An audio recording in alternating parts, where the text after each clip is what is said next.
Hey guys, welcome to the Dude Seriously Show. I'm Jonathan. I'm Mike. I'm Michael. And we're talking Solo, a Star Wars story. We just saw the film here at the Thoroughbred 20 Theater in Franklin, Tennessee, and we're really excited to talk about it. And also, we're doing a giveaway tonight. We've got a Han Solo Black Series figure straight from the film, and we want you to drop a comment below letting us know what you thought of the Solo movie to enter for a chance to win this. We'll pick the winner about a week from the time this video is posted, and we'll direct message you if you won. So with that, let's go ahead and jump into first impressions of the movie. Mike, what'd you think?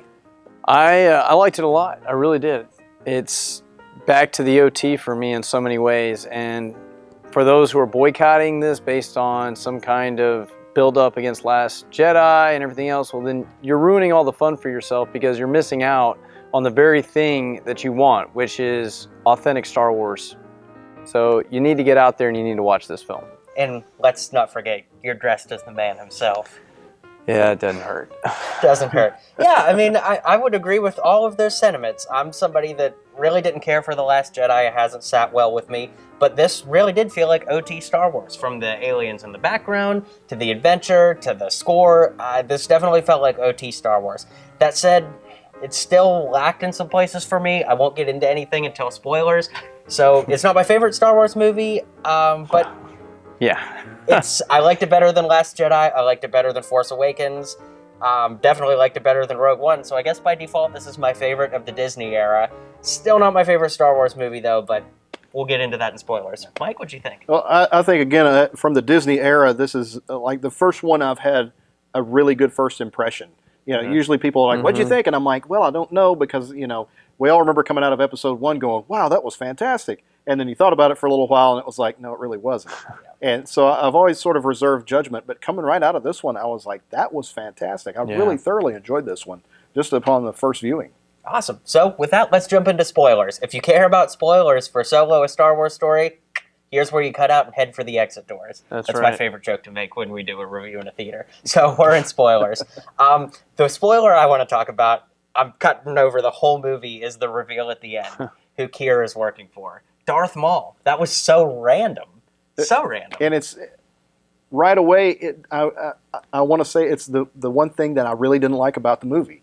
Because, and the big overlying factor to me is this guy got cut in half and fell in a bottomless pit. Why do we have to keep bringing him back? And it's obvious, you know, people love the character. He's very marketable. But I'm like, again, cut in half and fell in a bottomless pit. He's done. I mean, there is no coming back, but he's come back in Clone Wars, he's come back in Rebels, and now in, you know, there's nothing more canon than the films, and he's apparently alive and well. Well, I mean, technically, everything's canon now, so the films aren't the exclusive canon any longer. In fact, Clone Wars is canon, and Lucas wanted him brought back and actually went into the creative room and said, I want him back. And they're like, you do realize you cut him in half? And they're like, yeah, I get it. You need to, you know, bring him back. Yeah. So if you buy into, which is what has become canon, the Clone Wars, Rebels, etc., Maul has been alive and well throughout those. Trying not to spoil those for you if you've not watched those. So this is a direct tie-in to the fact that he was a crime lord in Clone Wars. And therefore you bring a, you know, a succinctness and tightness to the stories. And now you know you can timeline him. Which I think is really fascinating. You know exactly when the story occurs. Yeah, because outside of Maul, really, there's no indication where this takes place. Of course, we know between 3 and 4. Yeah. Duh. But, well, I mean, do we know how old Han Solo is in this? Well, we only know that there's a 3-year time span from the intro of the film until we see him again fighting with the Imperials as a foot soldier. But other than that, we are not certain. Of course, the problem is they've been retconning his age for years. Yeah. And therefore, we've never really had a good concrete age for him at any point. I assume that it was approximately 10 years before A New Hope, based on Chewbacca's 190 in this one. Yeah. And we've always heard a 200-year-old Wookiee, so I figured that point of reference is probably A New Hope. So when he says 190 years old, I'm assuming that it's roughly 10 years before A New Hope. Right. Which would make, you know, Solo roughly 25. That 10-year span gives us a lot to work with, too, because, as you've said, you foresee this turning into like a little mini cinematic universe within Star Wars. Of course, we have Solo, we have Rogue One, We have the Obi-Wan film that's basically all but announced as of this filming. Rumors, perhaps even confirmation today of a Boba Fett film have come out. So all of those could and very likely will take place in that 10-year span, and that could be a really tight-knit story of what they're trying to do with Star Wars. And even after the Lando leak came out, and then they had to retract it based on what they said was a lost in translation with a French newspaper interview. Can you shed light on that? Yeah, there was a couple weeks back, Kathleen Kennedy was being interviewed, and it was translated that she had said their next film would be Lando. There was then, within a couple of hours, a backtrack to that. And what she said instead, which was equally intriguing, was there are still more stories to tell of Han and Chewbacca. So at that point, you're then led to believe that the 3-movie deal that Alden signed and made kind of dropped as a random comment in an interview has some validity. Sure. More so than what we saw with, say, Felicity Jones. Exactly, in Rogue One. Exactly. And I think that, we do have to kind of curb our expectations, too, in that, they signed that deal for Felicity so that when we find out, it's like, oh, are they going to die in Rogue One? Obviously, spoiler alert, they did. Right. And so she's not going to come back. But here's where I see things going personally. Could be wrong, could be right, who knows. I see them doing a Lando movie and Alden and Chewie showing up in that. I agree. Having a very similar role to what Lando had in this, where the scope has just changed. Absolutely. This was, told from really the perspective of Han, with Lando as a side character. It'll just be the inverse with Lando. And, we're talking about Lando. Let's just dive in. Donald Glover was amazing. It was. Yeah, he had done his homework. It was almost like he had really studied Billy Dee's performance from Empire. Because you thought you were hearing, Billy Dee 30-some-odd years ago when he was saying his lines a lot of the time. The swagger was what he got. He had the walk down. He had the facial expressions. It was great. I literally thought I was watching Billy Dee. And then I love how he says Han instead of Han. Because that was always like maybe a continuity thing in Empire and Return. But now, we know that it's kind of like a joke. He was a dig at him, maybe, is because he's the young guy, the youngster. He's picking on Han a little bit. Very fun. Well, Han, what did we think of Alden as Han? Personally, I really liked him. I heard a lot of things early on that kind of had me wary, and he's not Harrison Ford. Right. He is a new actor doing a new take on an old character. It's almost like James Bond or Batman now at this point, where it's a different person playing the same part. Yeah. He's not playing Harrison Ford, he's playing Han Solo. Yeah. Right. And I think that's fine. I think that for all intents and purposes, Harrison Ford divorced himself from this character almost the second New Hope was released, honestly. So he's never had a love affair for this character, so he's never really cared whether or not the character was going to, A, be played forward by him, and B, if anyone else took it, he wasn't going to be offended. Whereas we've seen this, kind of a quick aside, with Indiana Jones, that there's been a lot of backlash if anyone else were to ever play Indiana Jones but Harrison Ford. And Harrison Ford obviously loves the role of Indiana Jones. For this, he doesn't. And when you look at even what a particular trailer that played beforehand, when we look at the fact that we're getting we're getting younger characters from the Harry Potter age, but nobody's, having a freak out moment about that either. Yeah. Everybody's content to see Jude Law be playing, a very relevant character. Dumbledore? Yeah, he's playing a very relevant character. And nobody's going, oh, I can't believe they're not, so. I think it's just the difference is that Star Wars as a whole, as a franchise, is really the first major mega fandom that still lasts through today. I suppose you could argue Star Trek, but the nature of Star Trek has always been about new casts and new fleet members and things like that. So it's apples to oranges there. Star Wars has never really had any major recasts until now. With the exception of the prequels with playing younger characters. But I feel like that's just, it's different because those were saga movies. And I'm sure I'm about to get eaten alive in the comments. Haters gonna hate. It is what it is. All you people from the Marvel Bunch video are gonna come back and start dogging me. But hey, it is what it is. We're here to give truthful opinions. Yeah, and, absolutely. I just think that I went into this movie honestly not wanting to like Alden. I know. You and I had talked about it. Yeah, I could not see anybody but Harrison playing the character, and Harrison still is the definitive Han to me. Certainly. not that this is a justification, but an interesting thought that I had is that Han, Lando, all these guys are smugglers, right? They live for the tales that are told about them. Mm-hmm. And so it's almost like being a Star Wars story. It's almost like somebody is telling Han's story, Absolutely. reimagining it. I know I'm grasping for straws there, but it's an interesting thought, and Yeah. I don't know. I don't know Is that he it's Han that. Solo to me? No, but he did fine. I mean, he was good. Again, my thoughts on the movie, it was all right. I didn't love it. I didn't hate it. It was just overwhelmingly okay. I would recommend going to see it for sure. There are a few noticeable absences. Mhm. First Star Wars movie ever to not include R2-D2 and C-3PO. Yeah, Yes. Also, the first Star Wars movie where a lightsaber was never ignited. not true. Darth Maul ignites it. That's right. I Yep. forgot about Which that. I thought was so silly. Oh my And a god, it was so hologram. silly. Why? It's like the hologram action figures that come with a lightsaber. Yeah, Yeah. yeah, exactly. Like why? It made me laugh. It's kind of like when you Skype with somebody and you see like their book collection or something in the Yeah. back. It's like just showing off how smart they are Yeah. or something. It's like why? And how why did he call his like that? Darth Maul was the dumbest part of this movie to me. It was the Yeah. fanboy moment. It's totally there for, I don't know. Yeah, Who knows but- why it's there. Well, if you're going to call that out, then you're going to have to call that Rogue One scene out again if we're going to call fanboy. But I still love that Rogue One scene. well, but that's fanboy. I'm that with that you. is a The fanboy, Vader fanboy, scene fanboy. for- Oh, Yeah, for yeah, that's clarification. total fanboy. I'll say too, there was another scene that just made me. I literally audibly laughed out loud. Is when Han is going to enlist for the Empire, Yeah. and he says his name, and he says it's Han, and the guy says, "Who do you belong to?" And he says he's on his own, and then the Imperial guy stamps him and says he's Solo. He's Han Solo. I'm like, what? This is so dumb. Like, why can't his name just be like?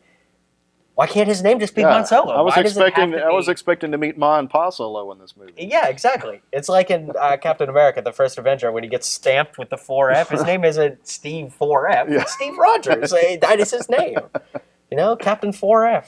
Yeah. Well, I don't know. That didn't bother me that much, honestly. I think It's we all just- expected Boba Fett to show up in this movie. Yeah.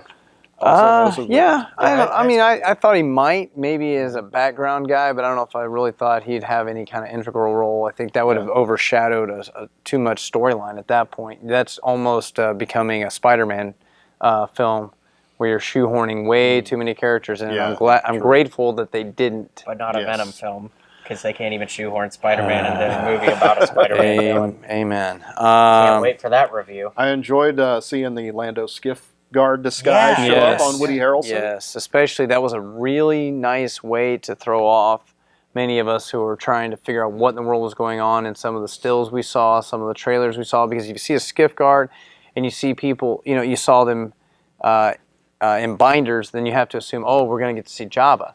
So the fact that we didn't see Jabba, but we saw a skiff guard was a really nice throwaway that sent us off a different trail. So I'm appreciative of that. Speaking of things we saw, visually, this movie is so dark, and that really threw me off. Every Star Wars movie to date, even Rogue One, has very vivid colors. Rogue One had a very cool color palette. The most color you see in that movie is honestly on Scarif, and even then, it's lots of whites and blues. But this was a really dark movie visually. A lot of times the characters are silhouetted. And honestly, even in the trailers, I don't remember seeing that many dark scenes. A lot of things are backlit.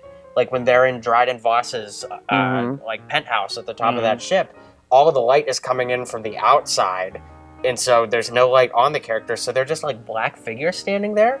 And my thought behind that was, I don't really want to get into talking about the director changes because we've talked about that, but my thought was maybe that shooting it really dark allowed them to kind of throw you off of the sets, so they didn't have to build completely new sets, because if everything's dark, you don't see a lot of detail beyond what's not a lot of depth seen right in necessarily. front of you. Yeah, you don't get a lot of depth of field with that. So Well, and I'm also Just- curious. Oh, sorry, I didn't mean to interrupt no, you. I was just but- going to say it's an interesting way to tell a story visually. Yeah, well, I'm curious too, though. Ron Howard was shooting a Western for all intents and purposes. We have train robberies. We have the standoffs out in the desert. Sure. So there's a lot of Outlaw Josie Wales kind of spaghetti Western feel to it as well, and those are shot in those contrasting colors, creating a lot of that Sure.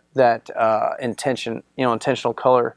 Also, though, Empire was shot with enough of that blue tint, especially through through most of it. Actually, there's a lot of that. And even in Dagobah, it's darker. So there's a lot of dark shots. I guess my point is that they're silhouetted. There's a lot of times where they're really just black, shadowy figures. I thought that. I think you just hit the nail on the head. They're all black, shadowy figures. You're dealing with the criminal underworld. Yeah. I think there's a lot to be said about symbolism and how you shoot it. And one of the things that's always struck me about Ron Howard is has an incredible eye for shots. His cinematography, going all the way back to Apollo 13, even when it is a special effect, he has a magnificent way of shooting a film.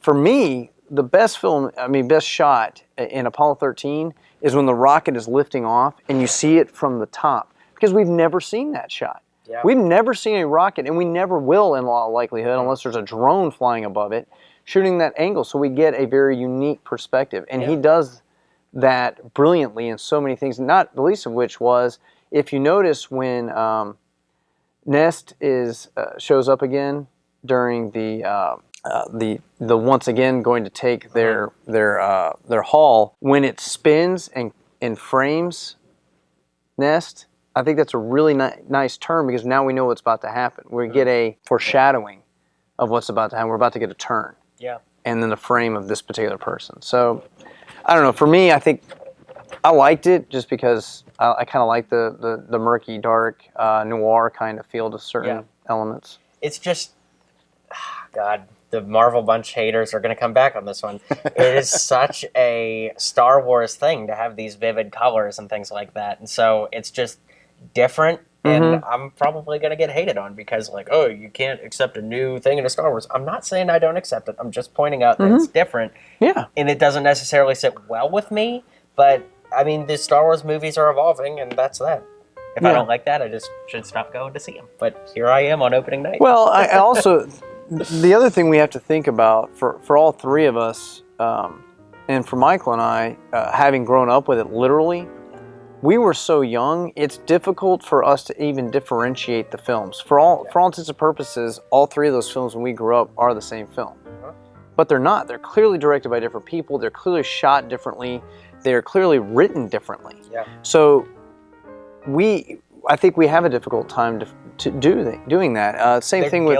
Over time. They are. It's the same thing that happens with the Indiana Jones films. Everybody's like, oh, Kingdom of the Crystal Skull is terrible, which it is. But but it's also to some extent. Kate Blanchett. Yeah, okay. But I think that's what part of the problem is, though, is that we throw the other three together because they happen so tightly together in a different era. So as you move forward, you have to just go, okay, this is also how things are shot. Technologically speaking, too, I thought there was some cool practical effects, but also you have to shoot a lot with special effects now. I'll say, too, I thought that the special effects were really great. There was only one part where I was really thrown off. There's a really far back shot of the train going around the mountain, and the train didn't look finished to me, and CG looked very pastel colored, not a lot of reflection off of it. That's the only one that was really jarring to me. It's one specific shot that's really far away from that mountain as it's coming around. It just didn't quite look. For me, it was the descent of the Falcon through the clouds at Kessel when they're going in. That just looked a little off to me. Speaking of Kessel, that was fun. The Kessel run was really neat to see. Yeah, the Kessel run. Yeah, it was pretty intense. Yeah. I thought that this whole, to be fair, it kind of was. The whole movie built up to the Kessel run. Yeah. But I thought that was going to be it. And the movie had some fun moments before that and after that, too. Yeah. So, to me, this is a movie of moments, kind of like Infinity War, where it's a really big, story overall. But you can pinpoint little moments that were really special. Granted, like when Chewbacca first sits in the co-pilot seat. Oh, and that's you've got the them moment next to each other right there for the first time. And you hear the music, and it's da-da-da-da-da. Yeah, it's like, oh yeah, and the music, great. I don't know if I'm sure you guys did catch this. Whenever Han is walking by and sees the enlisting for the Imperial thing, it's playing Vader's theme. And as the ad. But it's the advertising. Not unlike it was played on a couple of episodes of Star Wars Rebels. Yeah, they use the same sort. It's like an upbeat version of the Imperial March. Yeah. It sounds much happier. Well, and speaking of music, this is something that, watching clips or picking up on, because they dropped so many clips, I had to quit watching it, or it was going to be what this is, which is a spoiler review. But the fact that they took so many different pieces of original music. In fact, in the one Kessel Run scene that's only about 48 seconds long, you get 4 pieces of music. You get 3 original pieces and 1 new piece in about 48 seconds. Jeez. So you get the asteroid field, you get which is from Empire.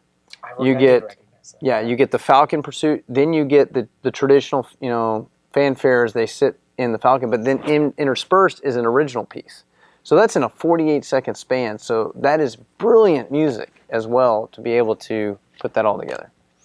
A couple more things I picked up on. Did you guys notice that Woody Harrelson's character Beckett apparently took care of Aura Singh? I didn't pick that There's up. a mention on there. Somebody says, "Aren't you the one that killed Aura Singh?" Oh, it's and he when says, Lando "Well, says that. the fall killed her." He says, "But I might have pushed her or something." Yeah, he about it. says that. Yeah, I heard him mention Bosk at one point. I didn't pick up on that. Yeah. Oh, they're- yes. They're talking about who they could hire. Who for they the can film hire, yeah. when they're yeah. sitting around the campfire. Yeah. Well, and apparently Kasdan, Jr., not Lawrence, kept trying. Johnathan? Yeah, there you go. Kept trying to work Bosk into the plot, like actually have him appear, like all the bounty hunters, That would have been great. and they would have him appear, and then it would end up being cut out. And he goes, "What happened?" They're like, "It just didn't work. We had to cut him out." And he's like, "Okay." So then he tried to work one of them or 2 of them back in. Yeah. He goes, "Okay, well I'll try to work Dengar in this time," and they drop it. So Bosk got in at least a name drop. Yeah. Yep. And I don't know if you caught that IG-88 is an ex-boyfriend of L3 Lando. Oh, I missed No, that. I'm kidding. I'm kidding. That I'm would be kidding. one thing I really did pick up strange. on- We're gonna get an L3 prequel film Oh, about her. please no. Yeah. In the I'm scene, okay without that. The girl in the movie, I forget her name, Kira?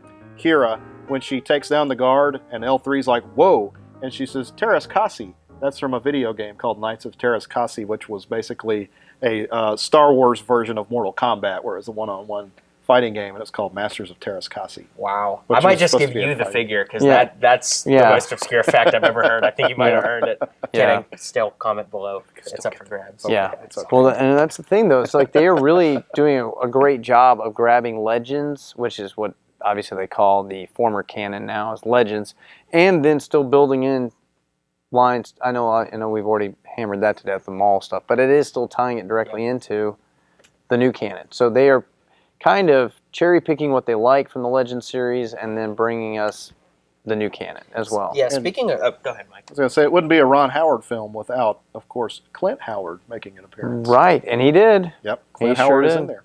Yes, he is the maniacal robot. This guy with the skullet. Yes. Yeah, he kind of looks like Van Buren, President Van Buren with those chops. My gosh, it was... There we go. Yeah. He always plays such a creep. he does, doesn't he? Yeah.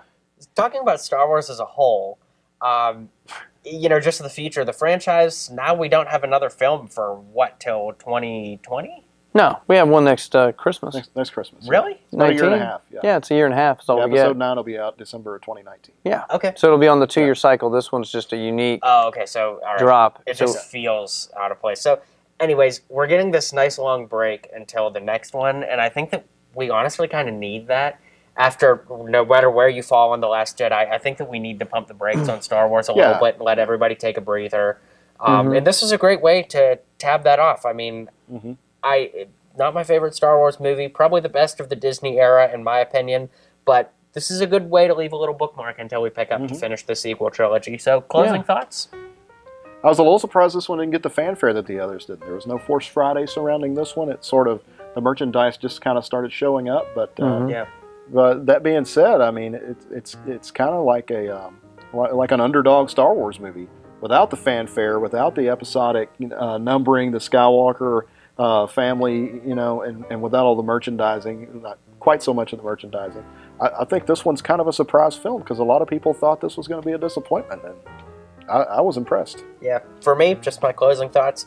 It wasn't a disappointment, but it wasn't a triumphant win for me. It's just all right. I would recommend seeing it. It's a fun movie at the theater, but I just thought it was all right. I don't know. It wasn't a home run for me. Yeah. No, I think for me, it's a great first film of what could be a potential trilogy. That it's had to fill a lot of gaps, so I think that's why it's a 2.5-hour runtime, which makes it by far the longest. Good gosh, it's longer than any of the other films with respect to OT, I guess, as well as even Rogue One or anything like that. So there's a lot to fill in. So there's a little pacing at times, but you have to be patient. I think today we sit in films and we expect that there's going to be just constant action, and if you're getting a true origin story, there is going to be some depth. This is a character that we've never really fleshed out, whereas there's a lot of characters that we really already know their origins. Now we know a little bit more about Han than we did. That's been fleshed out in books before, but that's all Legend series stuff now. So for me, I enjoyed it. On a scale of 1 to 10, I'm going to give it an 8, and it may go up. I don't think it's going to go down. It's pretty solid for me. I'd give it like a 5.7. Oh, really? Yeah. Oh, God. I'm there with you on the 8, though. Oh, man. I'll stick with the 8. Yeah. 5 points. Oh, come on. All right. This guy is a hater. You might want to actually come after this guy in the comments section now. And I love him. All right. I'm But going to round up to 6. Just Round for it up. you. Yeah, round it up. Ray, because when you run the Kessel run, you can round down to get to 12. Yeah. But So I'm going to round up to Yeah, we're 6. gonna round up to look, 6. 6 is going to sound harsh, but like to me, like Empire is a 10. Yes. Okay. Return of the Jedi is like an 8 or 9. New Hope is an 8 or 9. So like 6 isn't too far off. It's just all right. It's worth seeing. It's worth seeing, but a 6 is pretty low. It's on the upper half, man. See it again, and maybe you'll bump that to a 7. I would say Tell at you least what, a if you buy 7. my ticket, I'll be glad to. At least a 7. At least a 7. Holy cow. If Mike buys me another ticket, maybe I'll round Maybe up to we'll a get 7. Oh to a my 7. gosh. All right, so with that, we're going to bring our review of Solo to a close. Don't forget to comment below for your chance to win our Solo Black Series figure. And we've got tons of movie reviews coming up this summer. It's a huge summer for movie reviews, so be sure to stick around, hit that subscribe button, hit the like button, and we'll see you on the next Dude Seriously show for another movie review.